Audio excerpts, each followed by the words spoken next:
à tous. Comme Rémi l'a dit, le webinaire porte sur la fiche d'évaluation et la confection de rôle. On va procéder en deux étapes. Une première étape où on parle sommairement de tout le processus d'équilibration, soit les taux de variation de marché, la révision des unités de voisinage, l'examen du rôle, terrain, coûts, comparaison et revenus. Suite à cette première étape-là, il y aura une période de questions. Par la suite, on va présenter l'application comme telle et la fiche d'évaluation où on applique vraiment toutes les méthodes d'évaluation qu'on a conclues au niveau de l'équilibration. On va commencer tout de suite avec le taux de variation de marché. Le module, il supporte plusieurs municipalités par projet et par année de rôle. Le travail il est structuré en plusieurs étapes. Et l'analyse comprend les méthodes des ventes-reventes et des ventes comparables. Et toutes les conclusions qui seront déterminées seront liées aux autres modules d'analyse de G+. Dans l'unité de travail vente-revente, il y a déjà des catégories d'immeubles qui sont définies par défaut, le résidentiel, le multilogement, le terrain vacant ou autres. Et on indique aussi toutes les ventes-reventes par segment de vente, c'est-à-dire qu'une vente de 2012 à 2014 est présentée en 3 segments, l'année 2012, l'année 2013 et l'année 2014. Et on affiche aussi tous les événements qui ont été portés au rôle durant cette période-là. Fait que s'il y a eu des permis de construction, des mutations ou tout autre événement, on les indique à cette étape-là. Toujours dans les ventes-reventes, les informations, toutes les données sont organisées dans un tableau croisé et les résultats sont par groupe et par année de vente. Les conclusions sont éditables directement aussi au niveau du tableau croisé. On a aussi le diagramme de gamme qui présente toutes les ventes qui ont été vendues et revendues. Chaque couleur représente une période et la variation annuelle de la vente. En fait, visuellement, on peut voir les extrêmes assez rapidement. Au niveau des événements des dossiers, chaque événement chaque vente-revente qui contient un événement durant cette période-là est indiqué par une coche, une alerte à la vente-revente. Et on peut visualiser c'est quoi l'événement qui s'est produit et par conséquent, peut-être annuler, rejeter la vente de l'analyse pour faciliter la variation, compléter la variation du marché. Au niveau des ventes comparables, on a le même groupe d'immeubles définis par défaut, de résidentiel, multilogement, terrain vacant. Cette méthode-là est utilisée principalement pour les ventes de résidences, les immeubles résidentiels. Et là aussi, c'est que le tableau croisé indique les prix de vente moyens et médians par groupe et par année de vente, indique les variations annuelles de ces mêmes groupes, et on peut conclure directement au niveau du tableau croisé. Lorsque les deux analyses sont complétées, G+ affiche les résultats de chaque méthode, les résultats des ventes comparables et des ventes-reventes. Et à partir de ces indications-là et d'autres indications externes, s'il y en a, on indique au système les conclusions et ces conclusions-là seront appliquées sur toutes les ventes de ce groupe. Et ultérieurement, dans les modules d'analyse, on pourra importer les taux de variation conclus ici pour poursuivre les autres analyses. Les révisions des unités de voisinage. L'unité de travail regroupe l'ensemble des unités de voisinage d'une municipalité par triennale. Chaque unité regroupe l'ensemble des unités d'évaluation aussi par unité de voisinage. C'est possible de faire la gestion des unités de voisinage par des créations, des annulations, des modifications, des transferts d'unités d'évaluation vers d'autres unités de voisinage. Et ça permet de comparer les unités de voisinage entre elles. Chaque unité de voisinage a une fiche d'unité de voisinage qui contient différentes informations, entre autres les caractéristiques générales, où l'on voit les différentes utilisations, le nombre de dossiers et le pourcentage, le nombre de ventes selon les années du triennal, différentes informations générales sur l'unité de voisinage. Au niveau des caractéristiques terrain, il y a différentes informations en nombre ou en pourcentage des différentes caractéristiques exactement. Les services au terrain, la topographie, l'utilisation au sol, les dimensions de terrain, différentes informations. Bâtiment, le même principe. Au niveau des liens physiques, des classes de bâtiments, des genres de construction, des aires aux étages, et des nombres d'étages, différentes informations qui décrivent très bien le contenu de chacune des unités de voisinage par ces trois caractéristiques-là. On peut visualiser aussi l'unité de voisinage sur la carte Google et de Street View. Pour chaque unité d'évaluation comprise dans une unité de voisinage, on a accès au dossier de propriété. Fait qu'on a tous les événements du dossier de propriété et toutes les fiches du dossier de propriété aussi en mode consultation. Il est possible de faire la gestion des unités de voisinage, fait qu'on peut créer, ajouter une nouvelle unité de voisinage, en supprimer ou en modifier, changer des unités d'évaluation d'unités de voisinage assez facilement avec une petite gestion des unités de voisinage.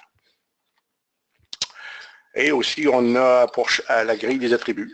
La grille des attributs, ça regroupe l'information des unités de voisinage ou des unités d'évaluation selon différents thèmes. Les renseignements généraux, l'identification, les caractéristiques terrain, et ça, c'est lié à la grille, à la ligne qu'on a sélectionnée dans la grille, soit l'unité de voisinage, soit unité d'évaluation. L'examen du rôle, ça récupère les informations du rôle courant et ça récupère les ventes du fichier de mutation immobilière et des proportions médianes.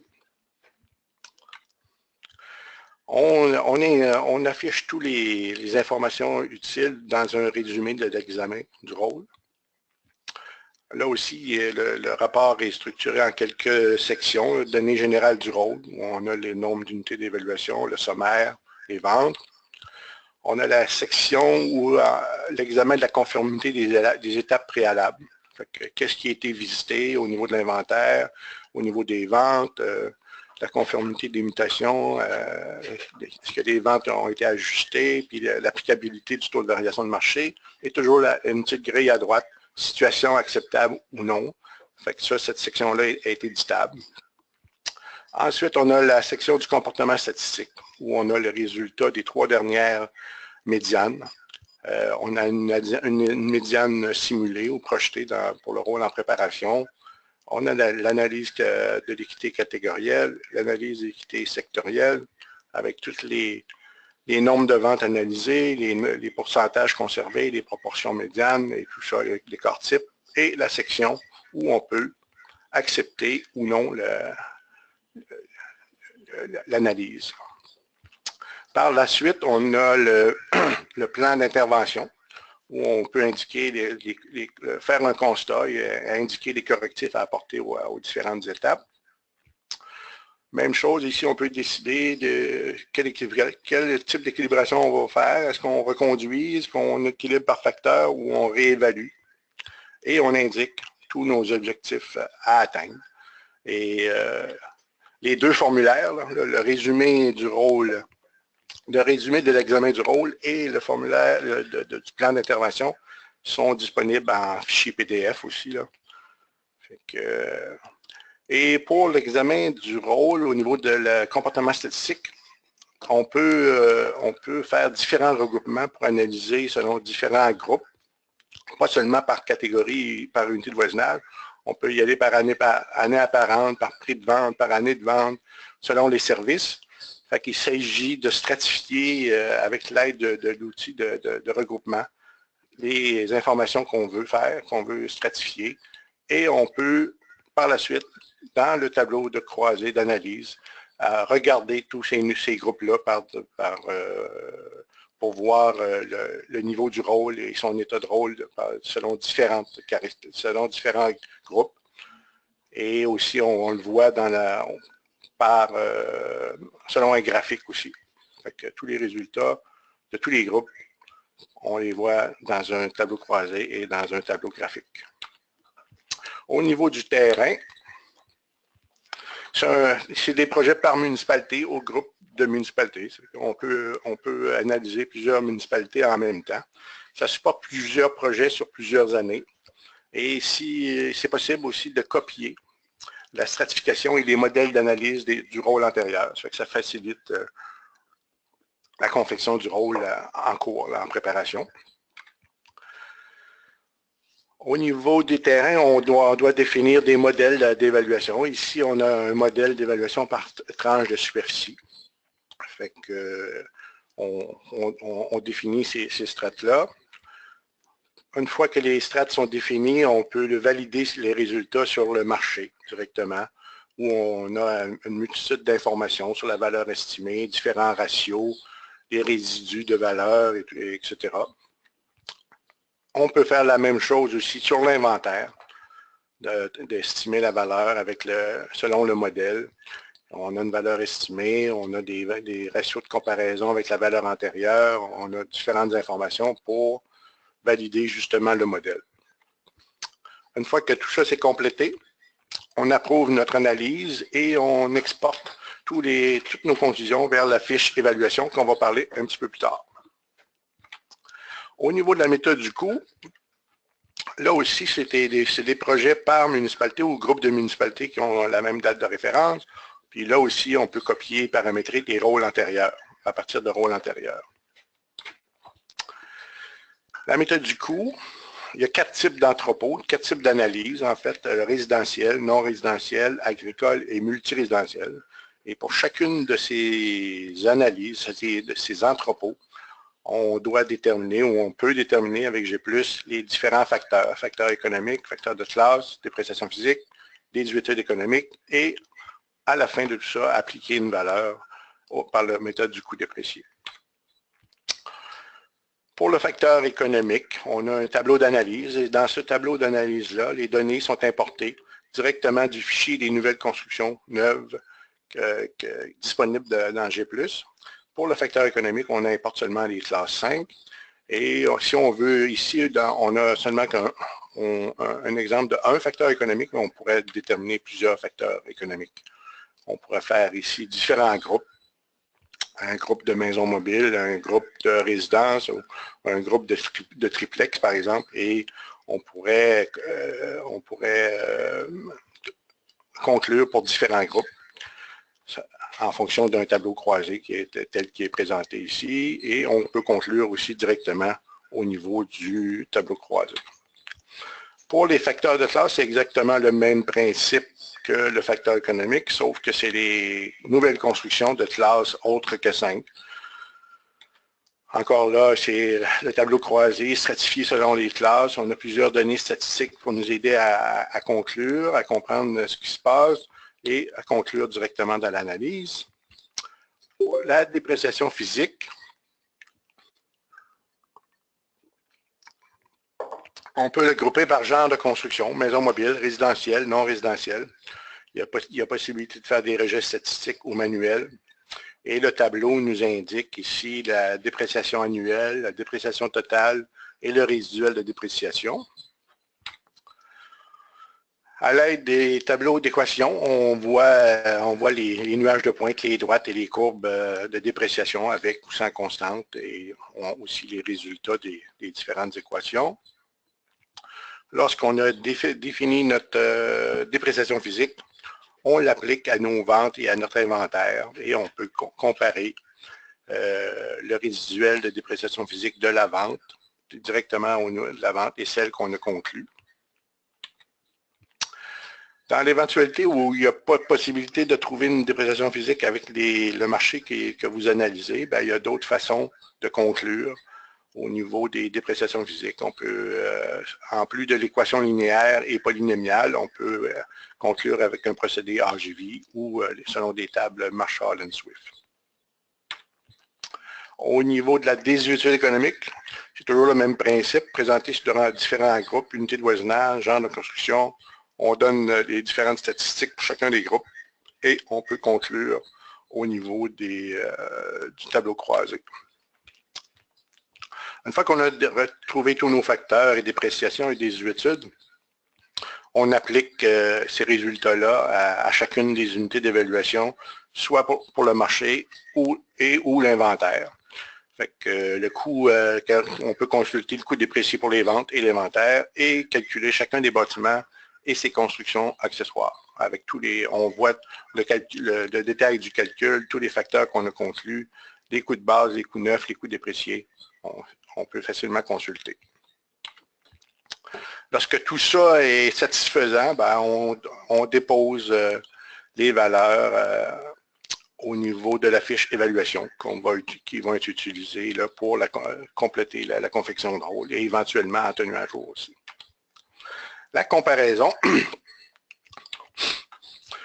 c'est toujours par groupe de municipalité ou par municipalité et là aussi on peut copier des entrepôts antérieurs, des rôles antérieurs. C'est toujours chaque méthode là, a ses étapes qu'on doit passer une à une pour compléter le travail. On peut créer des analyses à volonté et puis attacher des documents pertinents pour chacune des analyses. On doit définir les données d'analyse. Ici, c'est les différentes variables qu'on va utiliser pour trouver les paramètres et qu'on va utiliser pour calculer les expertises, les rapports d'expertise des sujets. On a différents outils d'analyse aussi, l'analyse de corrélation, l'analyse graphique, l'analyse statistique descriptive et régression paritaire. Fait que tout ça, c'est disponible pour valider les données, puis se faire une idée du marché, puis trouver des paramètres. Ici, on a un exemple de rapport des taux obtenus par la régression paritaire.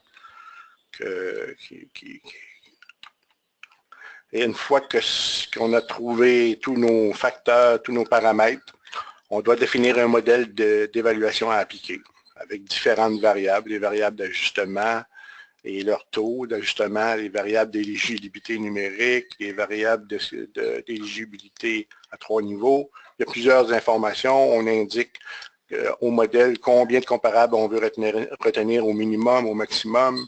Est-ce qu'on conclut la valeur par un prix de vente médian, par un prix médian ou moyen, et différentes choses comme ça qu'on doit définir pour définir le modèle qu'on va appliquer sur différentes unités d'évaluation. Le modèle est défini, on lance une expertise pour chacune des unités d'évaluation pour le marché. Et là, on voit la valeur estimée, le prix de vente actualisé, les différents ratios, différentes informations qui nous donnent le degré de fiabilité de l'expertise.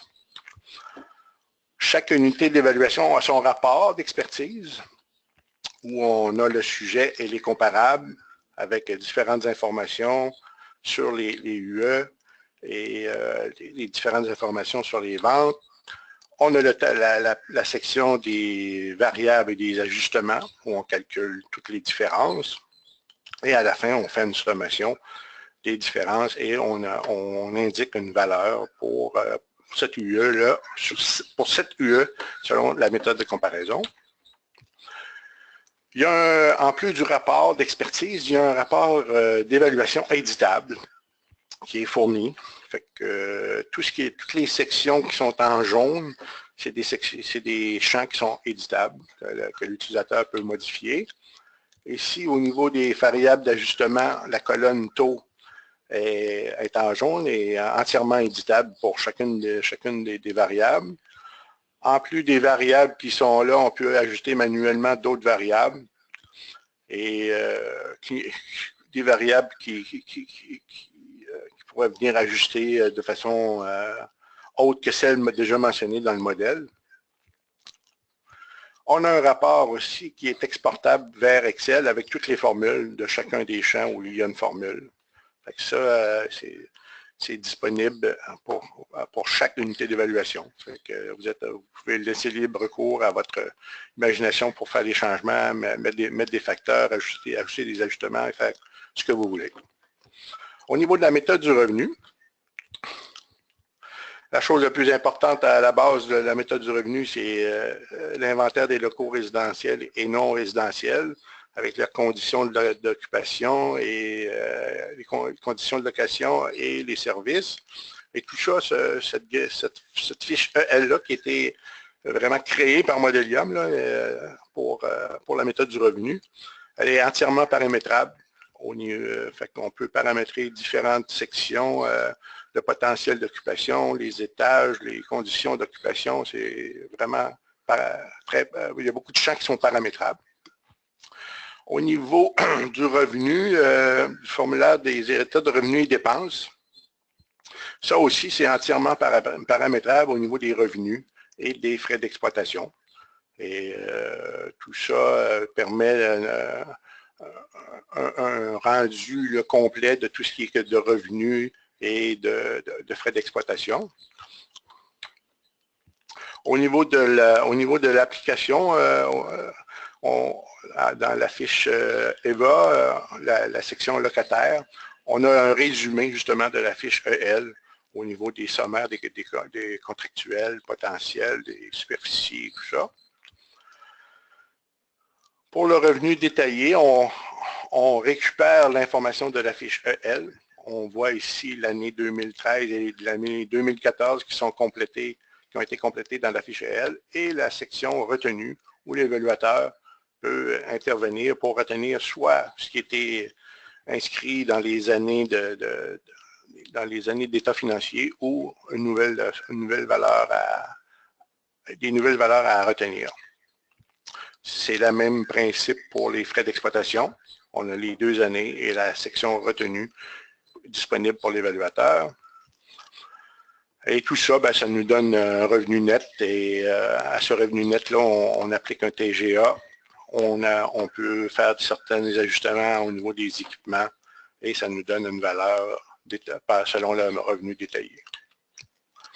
Ça complète la section équilibration des rôles. Fait que je ne sais pas, je vais passer la parole à Rémi pour voir s'il y aurait des questions à répondre.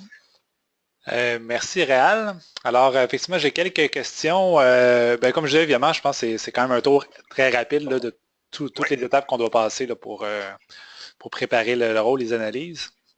Donc j'avais une première question au début, si on revient au module TVM. On me demandait si on pouvait exporter les données qu'on voyait, les tableaux croisés vers Excel. C'est tout à fait possible. En fait, dans G+, toutes les grilles de données sont toujours exportables dans Excel et les tableaux croisés aussi. Alors, on avait un petit bouton là, qui permettait d'exporter le tableau croisé tel qu'il est présenté là, dans Excel pour faire d'autres analyses ou le présenter autrement. Donc, c'est tout à fait possible. Maintenant, on avait 2 questions autour des unités de voisinage. On se demandait si on pouvait changer les unités de voisinage en tenue à jour. Évidemment, ce qu'on a présenté, c'était pendant la confection de rôle, où est-ce qu'on brasse plus les unités de voisinage, mais en tenue à jour, on peut aussi, pour des cas particuliers, des cas à la pièce, là, dans des processus précis, changer une ou plusieurs UE d'unités de voisinage. Donc, ça peut se faire effectivement en tenue à jour. Mais effectivement, en tenue à jour, les unités de voisinage sont relativement fixes, si je ne me trompe pas, Réal. Là. Oui, c'est fixe. Fait qu'on peut déplacer, mais on ne va pas commencer évidemment à recréer notre territoire à ce moment-là. Non.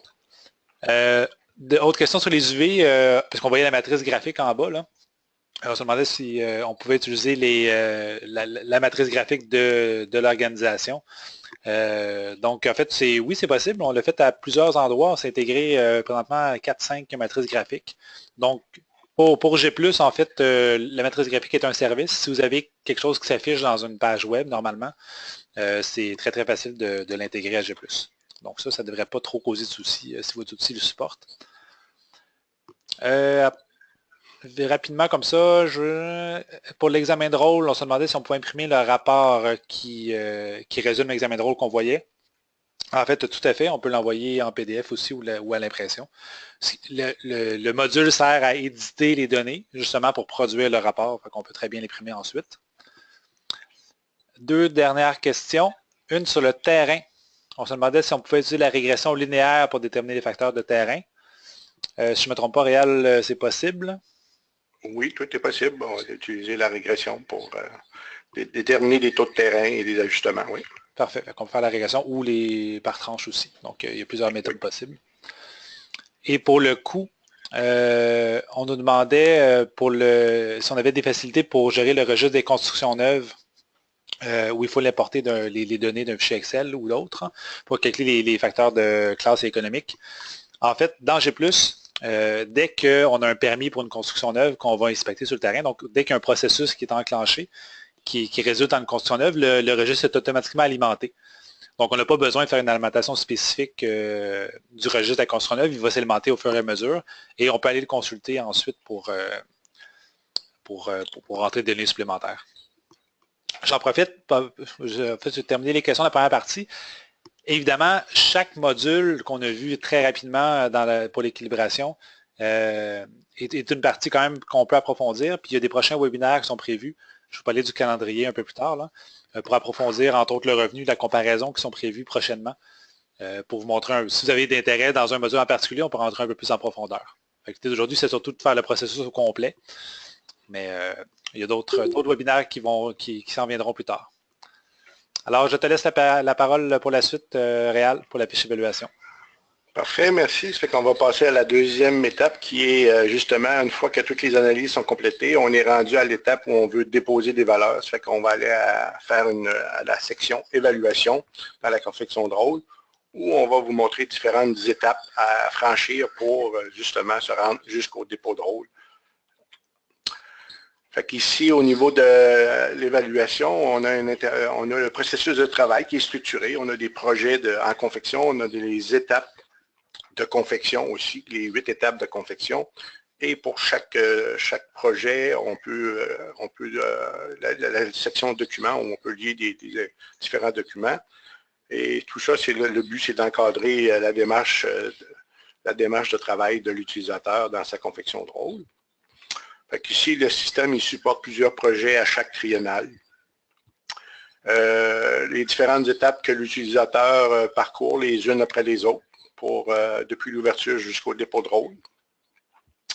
Et l'utilisateur peut attacher et visualiser tous les documents pertinents à la confection de rôle, des analyses, des publications, des rapports statistiques, en fait, tout ce qui est pertinent selon lui.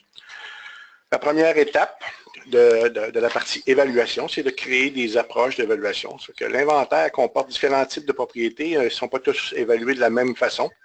Donc, on doit définir des approches d'évaluation à laquelle on associe des unités d'évaluation. On peut créer des approches à volonté et on peut consulter les méthodes à appliquer pour chacun des dossiers à l'inventaire.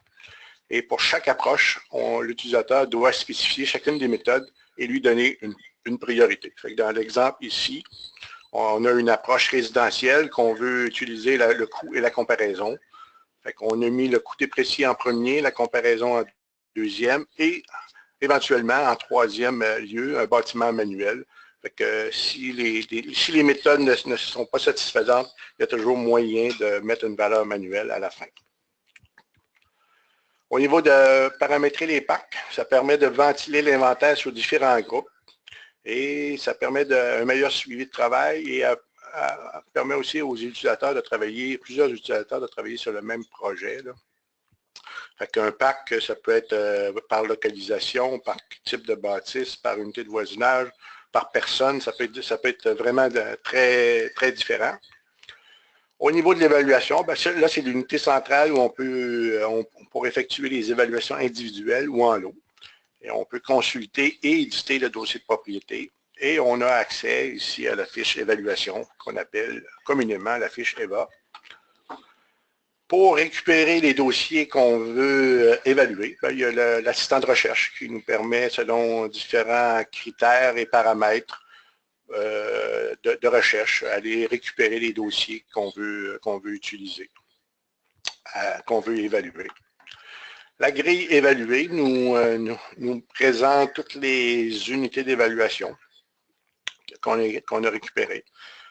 Ça nous donne beaucoup d'informations. Ça nous donne leur juste sur le dossier au niveau du PAC, l'approche d'évaluation, la méthode retenue, les références, les statuts d'évaluation, les valeurs antérieures, les valeurs à déposer, les ratios. Ça nous donne beaucoup d'informations pour travailler pour évaluer les dossiers. Ça nous permet de lancer des calculs individuels ou en lot. On peut faire un groupe, lancer une unité de voisinage au complet ou toute la municipalité au complet. Et chaque dossier va être évalué selon l'approche, selon les méthodes qui sont associées à l'approche qui a été assignée à cette UE-là. Et on peut accéder à la fiche évaluation. On est rendu à la fiche évaluation qui comprend beaucoup d'informations, plusieurs onglets pour nous donner différentes informations ou calculs ou méthodes. On a l'information du dossier, on a le descriptif qui est disponible pour l'unité d'évaluation sélectionnée. Ça nous affiche ici les différentes méthodes qui s'appliquent à cette UE et on peut voir le détail de chacune de ces méthodes et on peut conseiller ici selon les méthodes. On va les passer onglet par onglet. L'onglet Info, on a différentes informations sur le propriétaire, les données générales de l'UE, les caractéristiques de l'UE, mais surtout ici, on a l'historique des ventes de l'UE qu'on peut voir et l'historique des différents événements, soit des permis, des changements d'adresse, tout ça. On peut voir tous les événements qui ont eu lieu sur cette UE-là. Au niveau du descriptif, toutes les fiches descriptives sont disponibles. Ils sont éditables. Et lorsqu'on édite la fiche ici dans la fiche EVA, lorsqu'on enregistre les changements, le système recalcule automatiquement les nouvelles valeurs, soit par la méthode du coût, la méthode de comparaison, toutes les méthodes qui sont associées à l'UE. Au niveau de l'onglet terrain, c'est le calcul du terrain. On présente une description sommaire du terrain au niveau des dimensions, des caractéristiques, des services. On indique aussi la référence, le statut et surtout le calcul détaillé par tranche ici, chacune des tranches, chacun des taux, le calcul de base et les ajustements qu'on peut apporter à l'unité d'évaluation et le résultat final de la valeur du terrain. Au niveau de l'onglet comparaison, ça nous ouvre le rapport d'expertise. Et là, ça nous dans le rapport d'expertise, il y a plusieurs sections. Ici, on a l'identification des comparables et du sujet et leur localisation. Dans une seconde section, il y a les différentes informations au niveau des ventes, au niveau du descriptif des sujets et de la vente. On a la grille, la section des variables et des ajustements qui est éditable, où on peut éditer les taux, on peut rajouter des ajustements et on voit tout le calcul pour chacun des ajustements. On peut aussi, dans le report, sélectionner manuellement des comparables, pas juste celles qui sont sélectionnées par le système. On peut aller modifier les comparables manuellement. On peut ajouter des ajustements qui ne sont pas compris dans le modèle. La valeur peut être arrondie selon différents niveaux, variant de 100 à 100 000 $. Et ici, on a le détail du calcul des ajustements. Au niveau de la fiche EVA, pour la comparaison, il y a différents rapports qui sont disponibles. Il y a le rapport imprimable à l'évaluateur, un rapport imprimable au contribuable. Il y a le rapport éditable que je vous ai déjà présenté et le rapport exportable vers Excel aussi que vous pouvez, qui est disponible au niveau de la fiche évaluation pour la méthode de comparaison. Au niveau de l'onglet coûts, ça nous donne un sommaire du coût déprécié selon les composantes et les différents coûts de base neufs et coûts dépréciés. Et on peut directement ici accéder au formulaire où là, on va avoir le calcul détaillé. Fait que ça présente le coût de base, le coût neuf, le coût déprécié pour chacun des bâtiments et des constructions accessoires. Certaines données en jaune sont éditables à même le formulaire, exemple la classe et l'âge apparent.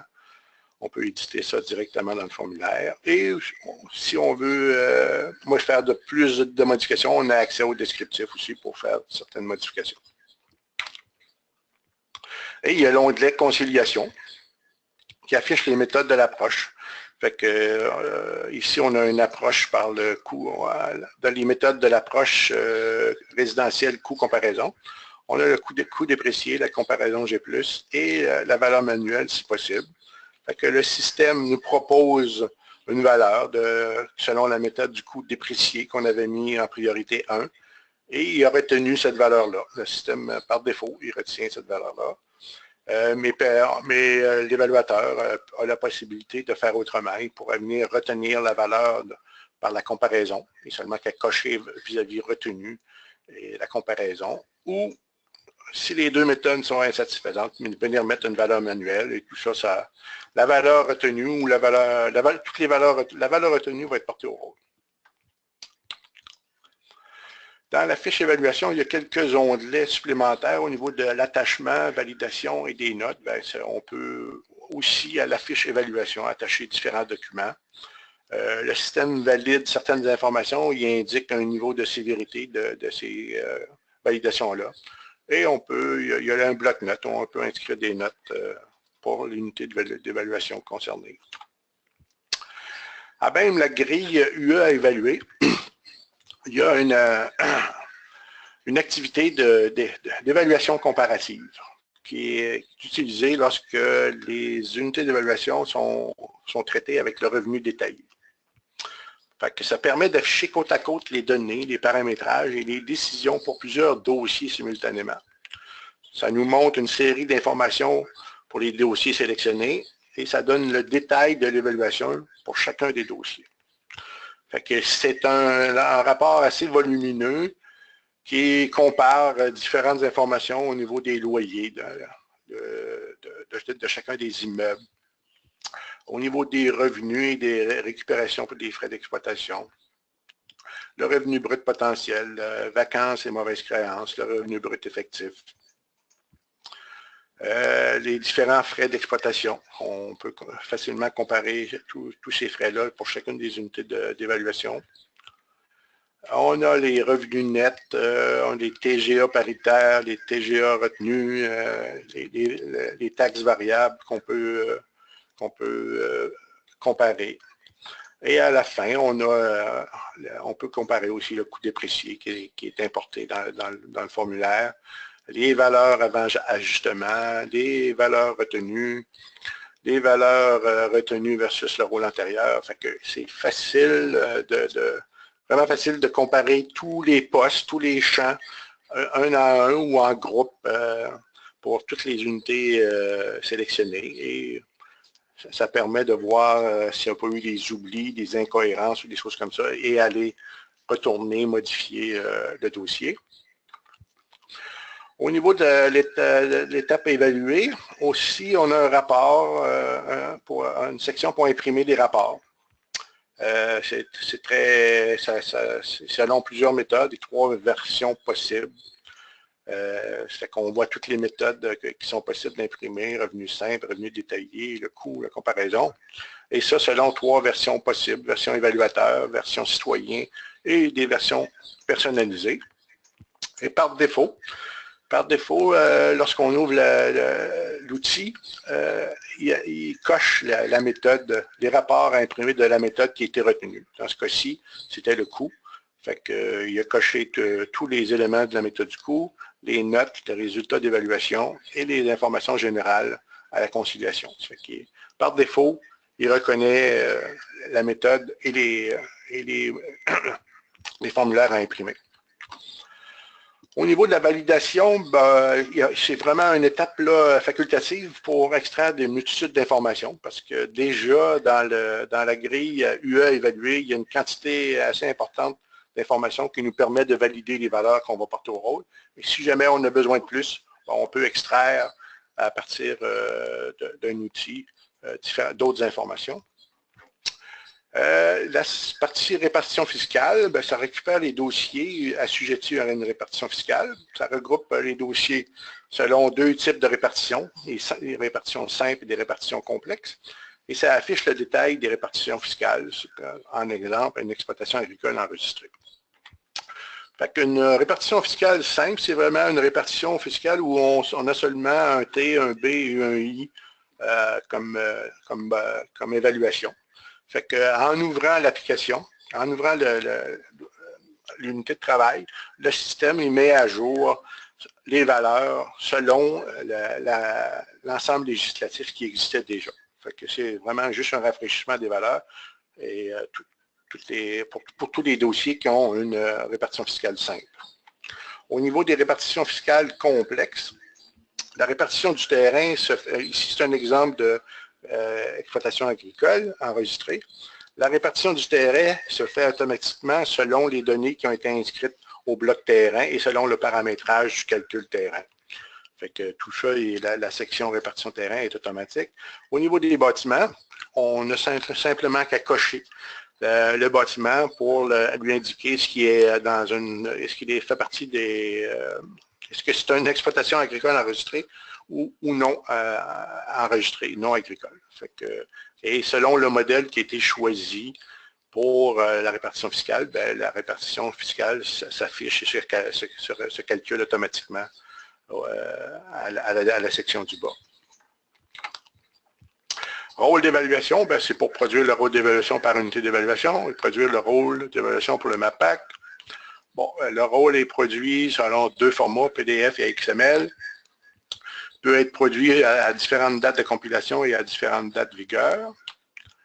Le sommaire du rôle, c'est de produire le sommaire du rôle. Là aussi, on le produit en deux formats, PDF et XML, et selon différentes dates aussi.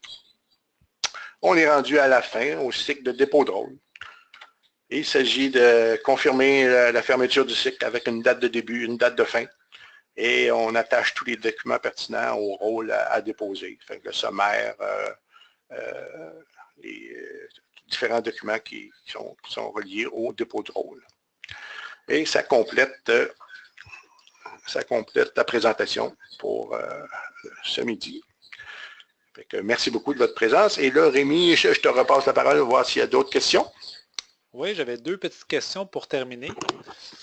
Donc, on se demandait par rapport à la fiche d'évaluation si on pouvait intégrer les méthodes qu'on a vues là, de calcul là, et les fiches d'évaluation à un système externe de tenue à jour là, qui ne serait pas G+. Donc, c'est tout à fait possible. On l'a déjà fait pour certains clients aussi, où le calcul et la conciliation est fait dans la fiche d'évaluation, puis après ça, on retransmet ça au système externe de gestion de rôle. Fait qu'évidemment, ça demande des efforts d'intégration de part et d'autre, mais c'est quand même quelque chose qui est possible. Autre et dernière question. On se demandait si on peut conclure un dossier différemment que ce que la fiche d'évaluation a calculé. En fait, la réponse est oui. On peut calculer évidemment avec toutes les méthodes qui sont disponibles dans la fiche d'évaluation, mais évidemment, on peut aussi mettre une valeur manuelle selon une méthode quelconque qu'on aurait produit par une analyse externe, un Excel ou quoi que ce soit.